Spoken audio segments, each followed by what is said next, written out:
Assalamualaikum warahmatullahi wabarakatuh. Salam sejahtera untuk kita semua. Salam, Om Swastiastu, Namo Buddhaya, salam kebajikan, salam presisi. Kepada seluruh masyarakat Indonesia pada hari ini, Kamis 15 Juni 2023, saya selaku Karopenmas Diphumas Polri akan menyampaikan beberapa informasi. Yang pertama, gangguan Kamtibmas pada tanggal 14 Juni 2023.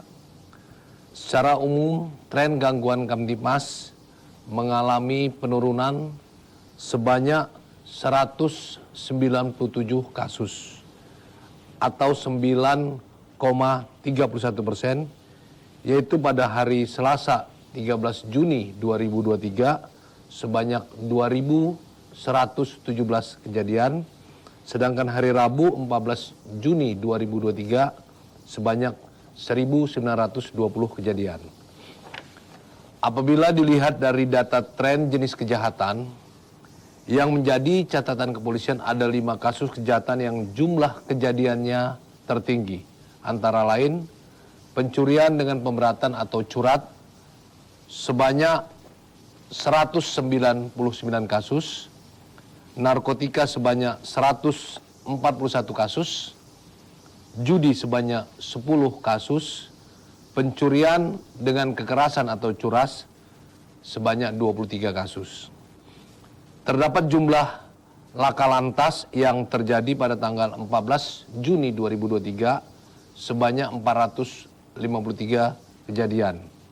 Apabila dibandingkan dengan tanggal 13 Juni 2023 sebanyak 533 kejadian, mengalami penurunan sebanyak 80 kejadian atau 15,01%.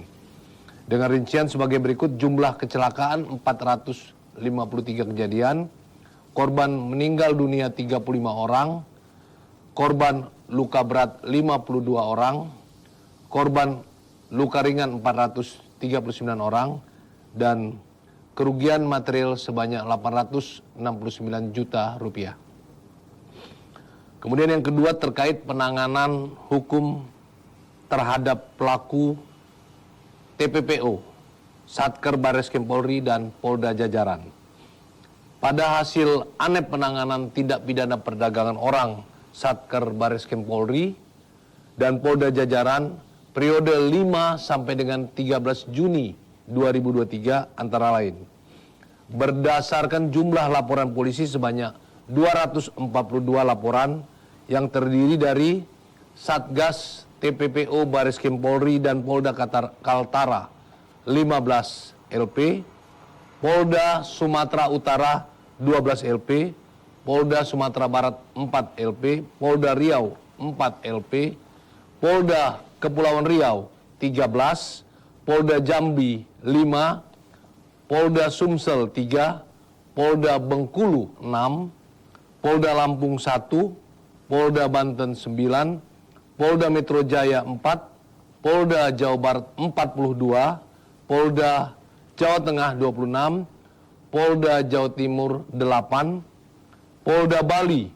7, Polda NTB 4, Polda NTT 11, Polda Kalimantan Barat 32, Polda Kalimantan Timur 27, Polda Sulawesi Selatan 4, Polda Sulawesi Utara 2, Polda Sulteng 5, dan Polda Papua 1. Bila dilihat berdasarkan jumlah korban TPPO sebanyak 1.006 orang, terdiri dari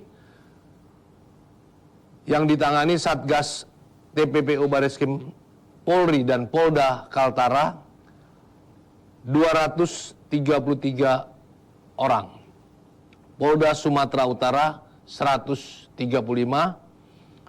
Polda Sumbar 10, Polda Riau 36, Polda Kepri 21, Polda Jambi 6, Polda Sumsel 3, Polda Bengkulu 8, Polda Lampung 24, Polda Banten 21, Polda Metro Jaya 12, Polda Jawa Barat 73, Polda Jawa Tengah 1.305 korban.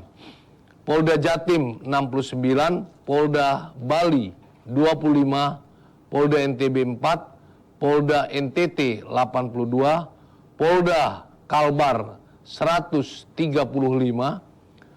Polda Kaltim 28, Polda Sulawesi Selatan 15, Polda Sulawesi Utara 7, Polda Sulteng 6, dan Polda Papua 1.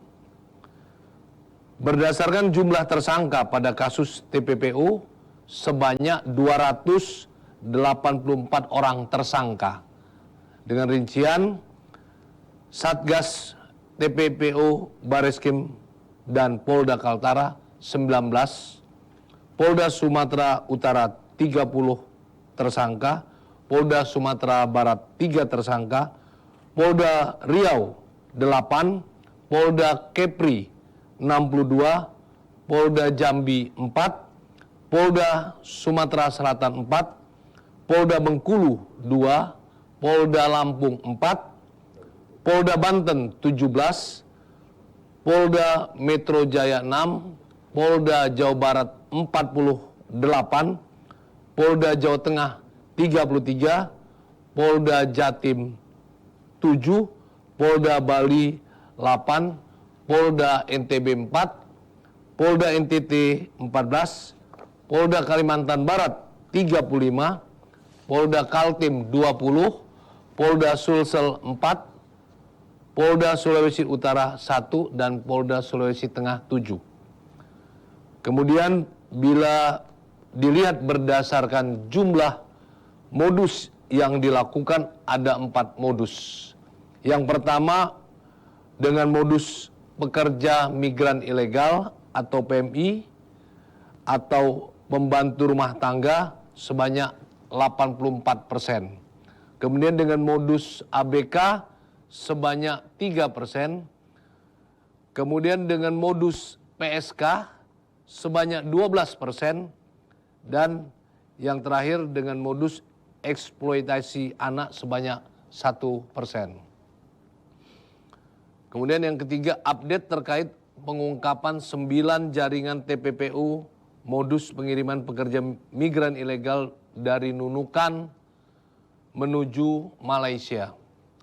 Sejak tanggal 6 sampai 12 Juni 2023, Satgas TPPU Polri bersama jajaran Polda Kaltara dan Polres Nunukan melakukan upaya penegakan hukum terhadap jaringan tindak pidana perdagangan orang dengan modus pengiriman pekerja migran Indonesia secara ilegal dari Nunukan menuju Tawau, Malaysia.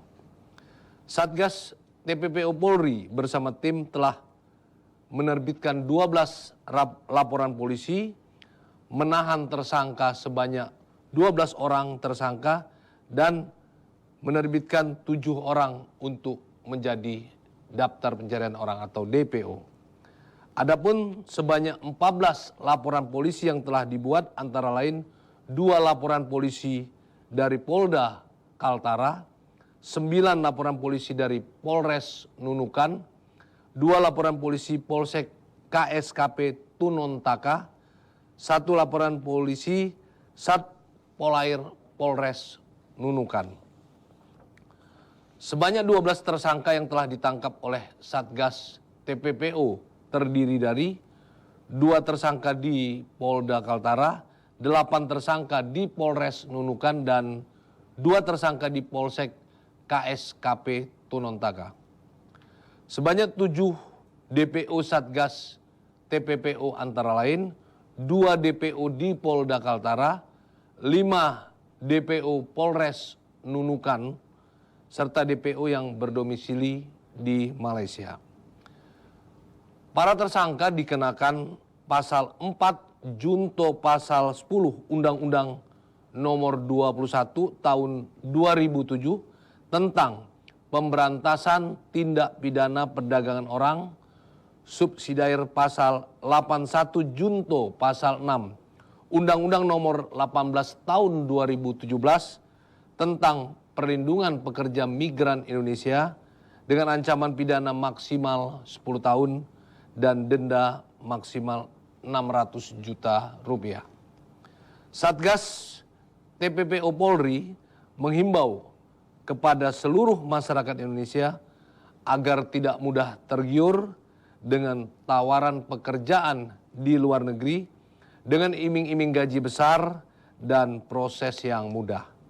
Pekerja migran ilegal tidak akan mendapat hak-hak perlindungan sosial, kesejahteraan, dan perlindungan hukum.